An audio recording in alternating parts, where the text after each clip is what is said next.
क्या आपने कभी सोचा है कि हमारी पृथ्वी से करोड़ों किलोमीटर दूर मौजूद इन ग्रहों के हर छोटे छोटे रहस्य को वैज्ञानिक आखिर कैसे उजागर कर लेते हैं? वो कैसे जान पाते हैं कि ये ग्रह कैसे दिखते हैं, उनकी सतह कैसी है, वहाँ कौन सी गैसें मौजूद है, और सबसे महत्वपूर्ण सवाल, क्या वहाँ पर जीवन संभव है? यह सब जानने का विज्ञान किसी जादू से कम नहीं लगता। लेकिन यह कोई जादू नहीं, बल्कि अत्याधुनिक तकनीक, अद्भुत विज्ञान और वैज्ञानिकों की असाधारण मेहनत का नतीजा है। तो चलिए आज की इस रोमांचक वीडियो में जानते हैं कि वैज्ञानिक दूरबीनों और अन्य आधुनिक तकनीकों की मदद से कैसे इन अनदेखी दुनियाओं के हर राज को खोलते हैं। यकीन मानिए, ये सफर आपकी सोच को नई ऊंचाइयों तक ले जाएगा।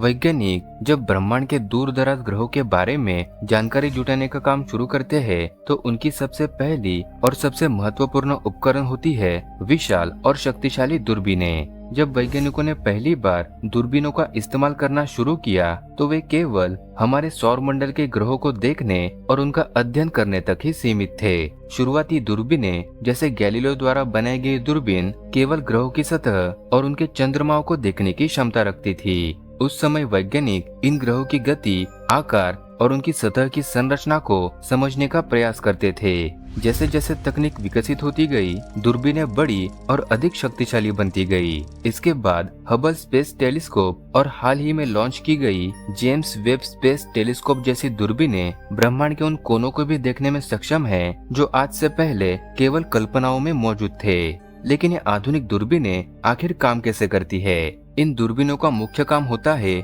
ग्रहों से आने वाले प्रकाश और इंफ्रारेड सिग्नल को पकड़ना। ये सिग्नल ग्रह की सतह, उसके वातावरण और उसकी संरचना के बारे में महत्वपूर्ण जानकारी प्रदान करते हैं। उदाहरण के लिए, अगर किसी ग्रह पर पानी, मीथेन या कार्बन डाइऑक्साइड जैसी गैसें मौजूद है, तो इन दूरबीनों के जरिए उनका पता लगाया जा सकता है। जब कोई ग्रह अपने तारे के सामने से गुजरता है, तो तारे का प्रकाश ग्रह के वातावरण से होकर गुजरता है। इसी दौरान प्रकाश की कुछ तरंगे ग्रह के वातावरण में मौजूद गैसों द्वारा अवशोषित यानी एब्जॉर्ब हो जाती है। हर गैस एक विशेष वेवलेंथ को अवशोषित करती है। यह अवशोषण प्रकाश के स्पेक्ट्रम में अंधेरे लाइनों के रूप में दिखता है, जिसके बाद वैज्ञानिक स्पेक्ट्रोमीटर का उपयोग करके इन लाइनों का विश्लेषण करते हैं और यह पता लगाते हैं कि ग्रह के वातावरण में कौन सी गैसें मौजूद है। उदाहरण के लिए, मीथेन गैस का संकेत इंफ्रारेड वेवलेंथ में होता है और ये हरे या नीले रंग के रूप में देखा जा सकता है। कार्बन डाइऑक्साइड की पहचान लाल रंग के स्पेक्ट्रम से होती है। वही ऑक्सीजन और ओजोन का पता विशेष अल्ट्रावायलेट संकेतों से चलता है।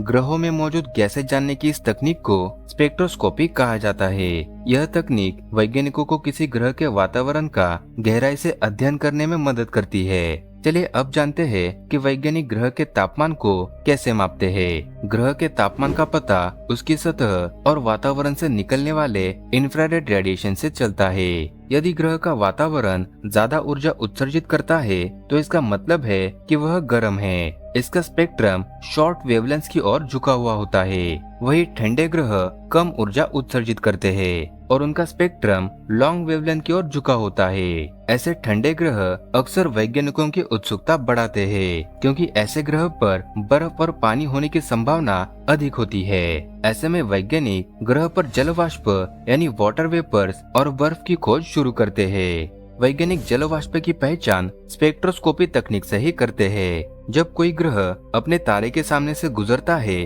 और तारे का प्रकाश ग्रह के वातावरण से होकर गुजरता है, इसी दौरान पानी के कुछ अणु विशेष वेवलेंथ के प्रकाश को अवशोषित कर लेते हैं, जो इंफ्रारेड स्पेक्ट्रम में दिखाई देते हैं। इन तरंगों का विश्लेषण करके वैज्ञानिक यह पता लगाते हैं कि ग्रह के वातावरण में जलवाष्प मौजूद है या नहीं। इसके अलावा इंफ्रारेड कैमरों से सतह का तापमान मापा जाता है। यदि तापमान पानी के जमने के बिंदु से नीचे होता है, तो वहाँ बर्फ की संभावना होती है। यदि किसी ग्रह पर जलवाष्प और बर्फ दोनों मौजूद है तो यह संकेत देता है कि वहाँ पानी के तरल, ठोस और गैस के रूप में होने की संभावना होती है, जो जीवन के लिए एक आइडियल सिचुएशन मानी जाती है। लेकिन जीवन के अनुकूल स्थिति के लिए उस ग्रह का अपने तारे से एक निश्चित दूरी पर होना बहुत जरूरी होता है। तो ग्रह की इस विशेष स्थिति को जानने के लिए वैज्ञानिक एक अलग तरीका अपनाते हैं, जिसे डॉपलर इफेक्ट कहा जाता है। आपने देखा होगा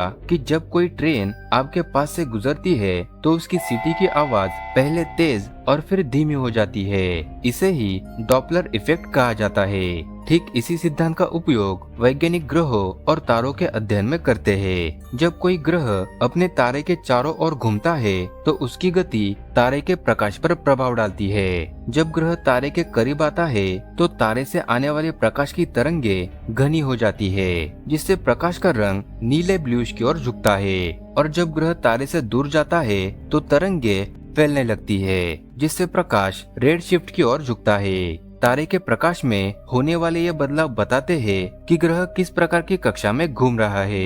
इसी तकनीक का इस्तेमाल करके ग्रहों की गति और उसके गुरुत्वाकर्षण का प्रभाव भी मापा जा सकता है। अब बढ़ते हैं हमारे आखिरी और सबसे महत्वपूर्ण सवाल की ओर कि आखिर इन ग्रहों पर जीवन की खोज कैसे की जाती है। इसके लिए वैज्ञानिक सबसे पहले स्पेक्ट्रोस्कोपी तकनीक का उपयोग करके ग्रहों के वातावरण में उन गैसों की तलाश करते हैं जो जीवन के संकेत दे सकती है, जैसे कि ऑक्सीजन। पृथ्वी पर ऑक्सीजन का मुख्य स्रोत पौधे और शैवाल है। यदि किसी ग्रह के वातावरण में ऑक्सीजन पाई जाती है तो यह वहाँ के जीवन के अस्तित्व का सबसे बड़ा संकेत हो सकता है। इसके अलावा मीथेन गैस भी वैज्ञानिकों को आकर्षित करती है। मीथेन गैस आमतौर पर जैविक प्रक्रियाओं जैसे पशुओं का पाचन तंत्र या बैक्टीरिया द्वारा उत्पादित होती है। यदि किसी ग्रह पर मीथेन और ऑक्सीजन एक साथ पाई जाती है तो यह जीवन की उच्च संभावनाओं को दर्शाता है, क्योंकि ये गैसें प्राकृतिक रूप से एक दूसरे को नष्ट कर देती है और केवल जीवित प्रक्रियाओं से ही एक साथ बन सकती है। इसके बाद वैज्ञानिक ग्रहों पर पानी के संकेत भी खोजते हैं। पानी हमारे जीवन का आधार है, इसलिए वैज्ञानिक ग्रहों के वायुमंडल और सतह पर तरल पानी, बर्फ या फिर जलवाष्प के संकेत को तलाशते हैं। यदि किसी ग्रह के वायुमंडल में जलवाष्प पाया जाता है तो ये यह संकेत देता है कि उस ग्रह पर पानी मौजूद हो सकता है। वैज्ञानिक ग्रह के सतह की बनावट और तापमान का अध्ययन करके यह भी पता लगाते हैं कि क्या वह पानी स्थायी रूप से रह सकता है या नहीं।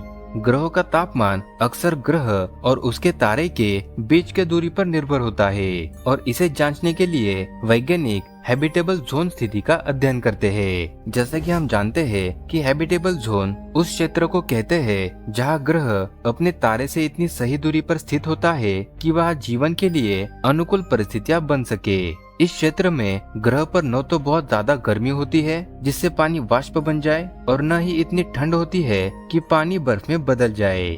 पृथ्वी हैबिटेबल जोन का सबसे बेहतरीन उदाहरण है। इसी तरह वैज्ञानिक अन्य ग्रहों की दूरी और तापमान की गणना करके उनके रहने योग्य स्थिति का पता लगाते हैं। लेकिन जीवन के लिए एक ऊर्जा स्रोत का होना जरूरी होता है। हमारे पृथ्वी का ऊर्जा स्रोत हमारा सूरज, जो पिछले करोड़ों सालों से हमारे लिए एक ऊर्जा का स्रोत बना हुआ है। उसी तरह वैज्ञानिक यह भी देखते हैं कि क्या ग्रह पर ऊर्जा प्रदान करने के लिए कोई प्राकृतिक सोर्स है या नहीं। ग्रह की सतह भी जीवन की संभावनाओं को प्रभावित करती है। यदि सतह चट्टानी है और वहाँ पर स्थिर वातावरण है तो जीवन के लिए ये बेहतर संभावनाएं हो सकती है। इन सभी संकेतों को एक साथ जोड़कर वैज्ञानिक यह अंदाजा लगाते हैं कि किसी ग्रह पर जीवन की संभावना कितनी है। हालांकि अभी तक पृथ्वी के अलावा किसी अन्य ग्रह पर जीवन के ठोस प्रमाण नहीं मिले हैं, लेकिन वैज्ञानिकों का मानना है कि ब्रह्मांड में कहीं न कहीं जीवन जरूर मौजूद होगा। फिलहाल आज के इस वीडियो में बस इतना ही। हमें उम्मीद है कि आपको हमारी यह रोमांचक और इंफॉर्मेटिव वीडियो पसंद आई होगी। अगर वीडियो ने आपके मन में कोई सवाल पैदा किया हो या फिर आपको कुछ नया सीखने को मिला हो तो उसे कमेंट करके जरूर बताएं। और ऐसे ही रोमांचक कहानियों और रहस्यमय जानकारियों के लिए चैनल को सब्सक्राइब करना मत भूले। तो फिर हम मिलते हैं ब्रह्मांड के एक और अनसुलझे रहस्य के साथ।